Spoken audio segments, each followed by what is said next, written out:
neck swinging. He caught hold of them. It could be the watch. Put the fire out at least. Galen paused. When he looked up, his face was a mask of flamelight and haggard shadows, his deep eyes barely gleaming, his hook nose exaggerated like a hawk's. No, he said harshly. If they want me, let them come. I've had enough of skulking in the dark. He eased his left leg with both hands. What direction? West. From the mountains, he mused. Could just be a traveler. Maybe.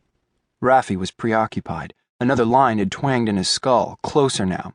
Galen watched him. So, let's put my pupil through his paces. What, now? No better time. He turned his lean face to the fire. If it is an enemy, what might we put on the flames? Raffi, appalled, rubbed his hair. He was scared now. He hated Galen in this mood. Bitterwort, scumweed if we had any, goldenrod to make him sleepy. Shall I do that? Do nothing unless I tell you. Say nothing. Sharply, Galen raised his head, his profile dark against the smallest moon. Have you got the blue box? Raffi nodded. He clutched it in his pocket. Use it only if the danger is extreme. I know. But... A twig snapped. Somewhere nearby, a werebird shrieked and flew off through the branches. Behind it, Raffi caught the snuffle of a horse. He stood up, heart thumping. Behind him, the cromlech was black and solid. The rock face snarled under his palms, hollowed by 1,000 years of frost and rain. Lichen grew on it, a green powder over the faint carved spirals. It felt like a great beast, fossilized and hunched. Galen pulled himself up, too, without his stick.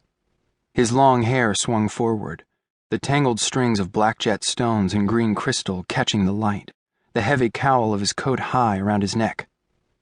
Ready? He breathed. I think so. The keeper gave him a scornful glance. Don't worry. I won't risk your life. It's not mine I'm worried about. But Raffi muttered it sullenly under his breath, feeling for the powders in the blue box. A horse came abruptly out of the wood. It was tall, one of the thin, red-painted kinds they bred beyond the mountains, and the sweat on its long, skeletal neck made it ghostly in the sisters' light. It walked forward and stopped just beyond the flicker of the fire.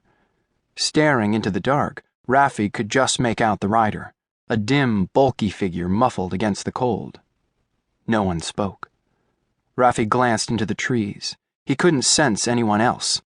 He tried to look into the wood with his third eye, but he was too nervous. Only shadows moved. The rider stirred. A fine evening, friends. His voice was deep, a big man. Galen nodded, his long, dark hair swinging. So it is. You've come far? Far enough? The horse shifted, its harness clinking softly. The rider urged it a few steps forward, perhaps to see them better. Come to the fire, Galen said dangerously. The horse's fear was tangible, a smell on the air. It was terrified of the cromlech, or perhaps the invisible web of earth lines that ran out from it. The man, too, sounded tense when he spoke again.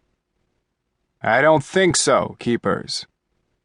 Galen's voice was quiet as he answered. That's an unlucky title. Why should we be keepers? This is an unlucky place. Who else would be living here?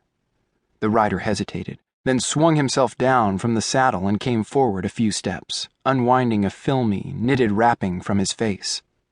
They saw a powerful, thick-set man, black-bearded. A crossbow of some sort was slung on his shoulder. He wore a metal breastplate, too. It gleamed in the light of the moons. Dangerous, Raffi thought, but nothing they couldn't handle. The stranger must have thought the same.